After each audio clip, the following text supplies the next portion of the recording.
Okay, our next item is for discussion of negotiations with CHM, which is the company that we had accepted their proposal for the hospital, and I will turn it over to Elizabeth for her to talk about that. Sure. I had emailed the council a copy of their proposed lease. I'd also sent some notes that I had taken. I would remind you guys that is from your attorney, so that's privileged. So we don't need to disseminate that. It's a recommendation of outside counsel, the attorney that we hired, that we do not move forward with CMH or CHM, based on various issues that they found with the lease. I agree with her. There are some that are more concerning with others. If you want me to sort of read through what I think are the more concerning, I'm certainly happy to do that. The first of which is they are asking for an initial term of 5 years. That's very, very long. If you guys think about people that we have had renting Jellico Hospital, have any of them been there 5 years? I think what is more standard is 1 to 2 years. There is no right of the city to terminate the lease. You guys remember what happened with the last operator? That was an issue, was our ability to terminate the lease. The current lease as written does not allow the city to terminate. Another issue is the lease on its face is very confusing as to when the actual lease starts. It says it starts November 1st or when they get REH designation. Who knows when that will happen, if it will happen. In the interim, are they going to be allowed to go into the building and make alterations to the building? So not having a date that the lease starts on X date is problematic. The lease also is $10,000 a month less repairs. And they have the discretion to make the repairs they want to make. So I would bet a dime to a dollar that you would not be receiving any lease payments and that money would be used to be making repairs. Even after the initial term, the lease doesn't say when the payments are due. Even after the initial term of a year, if they make repairs, do they get to deduct that from their lease? The current lease as written is very unclear as to that. I think that leaves the city to really question, hey, are you really repairing sheetrock, or are you really making these repairs in lieu of paying us the $10,000 a month? I think that's very problematic. How do you keep up with that? How do you keep up with what repairs they're making? Do they have to submit their POs to the mayor or the board? That's my first page. The lease as written also sort of goes beyond just a facility lease agreement. It talks about operations. It talks about personnel. The city is leasing a piece of property to this company, so they really can't make any determination as far as what medical services can be offered because they're not the license holder. That's purely up to who the license holder is and who their providers are. So that's the way that's written in the contract is also concerning. The personal property and how the lease deals with the personal property, it's their position that at the end of the lease that they get to keep all the personal property. That is, again, very problematic. It's at their sole discretion as to if the personal property is to be replaced. The city has no say. If there is, viable equipment that's in the hospital and they want to buy something new, then the lease says they can do it. They don't have to, they can do whatever they want to with the equipment and not consult the city about it. And at the end of the lease, keep it. It's my understanding, I know this question came up several operators ago. There's never really been a good inventory, and correct me if I'm wrong, of what personal property is even in the hospital. There is an inventory list, but there's several things missing off And that that list was- from the previous people. And every operator that we have had, that was supposed to be done yearly, and it just hasn't been done in years. So that again is problematic. The current lease is written, they can make any alterations they want to the building without asking for city council's approval. At the end of the day, the city owns this building, so they could add a story, they could knock down walls, they could do whatever they want to the building and not consult the city, about the alterations that are made. The utilities, the current lease provides that if they fall behind on the utilities, that the city is responsible to pay the utility bill. As you know, the city and Jellico Utilities are two separate entities, so it's not like the city is getting their electric for free. Everybody has to pay for their electric. So that could be a huge liability for the city.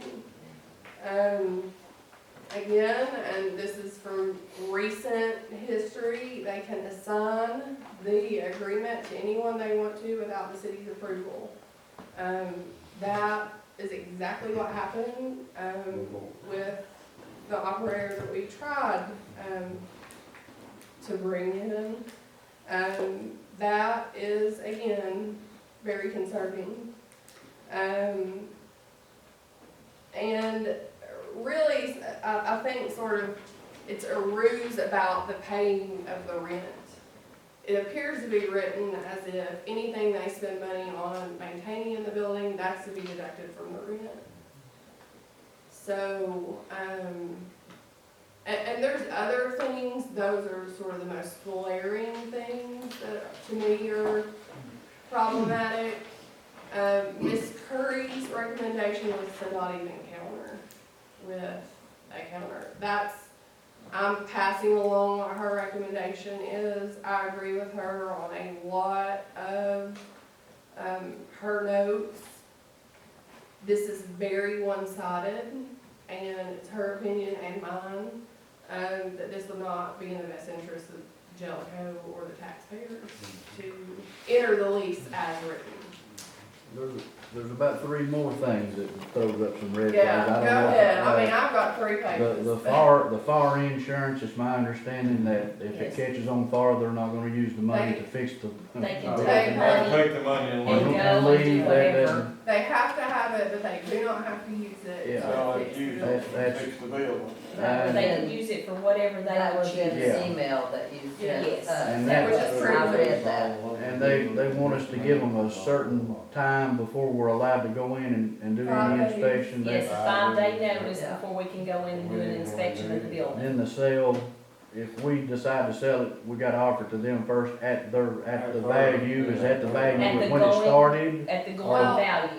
I don't think that would be enforceable anyway. If you have a right of first refusal, it has to be definite enough in terms Yeah. to be enforceable. As it's written, I don't think it would ever be enforceable, but we could never do that. I make a motion, we don't go forward with this group. And I need a little bit of direction from y'all too. I think if, I don't these terms are kind of way out there for me. I need clarification if you wanna move forward and negotiate, or if we don't. And I get Form Red's motion, but I want it to be clear that we're not negotiating, if that's what this board wants to do. My motion is not to Okay, do So has anything. CHM's attorneys seen this or not? this is their lease that was proposed by them. Right. Yeah. These are Miss But I mean, Curry, comments is what I was meaning. they have not, this is Miss Curry's, these are her comments and my comments. We have not gone back to them with this is wild yet. But Ms. Curry's recommendation is this is not the company. But ultimately, that's a decision for this body now. What I was reading in the email, it did not sound like anything that I would want to pursue. Well, and As this far, lease, I mean, it's too, and They stood there and said this, you know, we'll do it. Too far out there. It's It's too, too- you get it's handed too- this. it's too and much on the totally city. different. well, Yeah. and it's very, when you read the lease, a lot of the terms in this are things that we have just dealt Just with. dealt with, we've Yeah. dealt with so Assigned many. without our I know. Last permission. three. So, I think we need to learn from that and ask for something. move forward. Learn from our mistakes and move forward. I'll second Cornbread's. And I will say, from a negotiation standpoint, I think that if we were to go, I think that there's probably a very slim chance that we would go back with what we want and they would say, okay.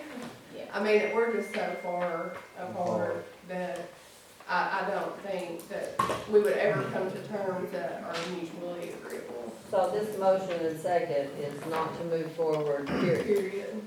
With this group. With this group. With this Just group. this group here. We would need What to would we start do? from scratch Right. This. again. We can reach out to, other companies that have tried to, talk with us since we, accepted the proposal from, CHM. We can reach back out with them, see if they would be interested, and bring it back before the board.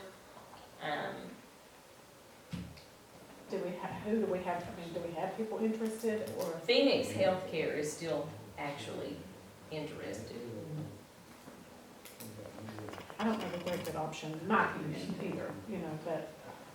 I mean, that would be in another discussion and another. Mhm. And I mean, I was not, I did not get a good feeling with some of the communications that Mayor Terry had with some of the people at CHM. They first come with, they wanted to pay us $120,000 up front, and then they went over and found a little mold, and they wanted to drop out of that. And they Yeah. want us borrowing money and all this stuff. And And then We then- got open. and $120,000 worth of mold off. Less repairs. Let's refer. I wasn't here when it was voted on. Yeah. Has been open book, and it's not, now they go to see us, so. I didn't like the email at all. And I didn't read every page or every sentence. Well, if you all could actually read the emails that I have received from Yeah, read some of them them, she's got.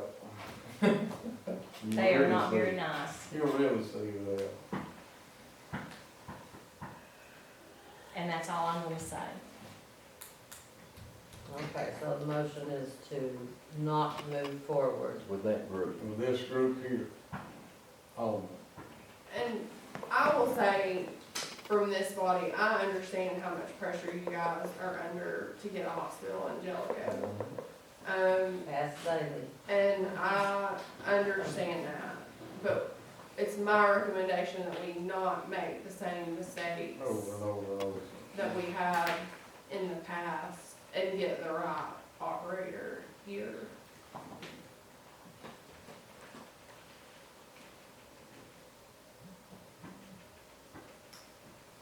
We've got a motion and a second. Any other discussion? Any other questions from any of the council members? Marcia, will you call the roll? Atkins, No.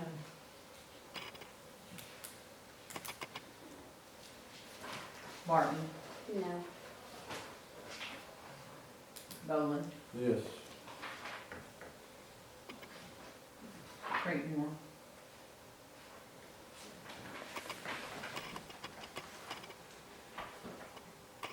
No.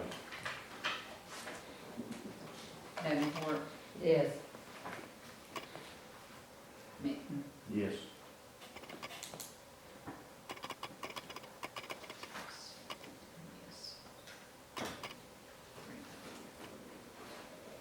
So it comes down to a tie. At that point, when it comes down to a tie, it's the mayor's, discretion to vote, to break the tie. I vote that we do not move forward with CHM. So I would say, no. Not move forward. But yes. So yes, I guess I should say That you don't want, you know. that I do not want to move forward.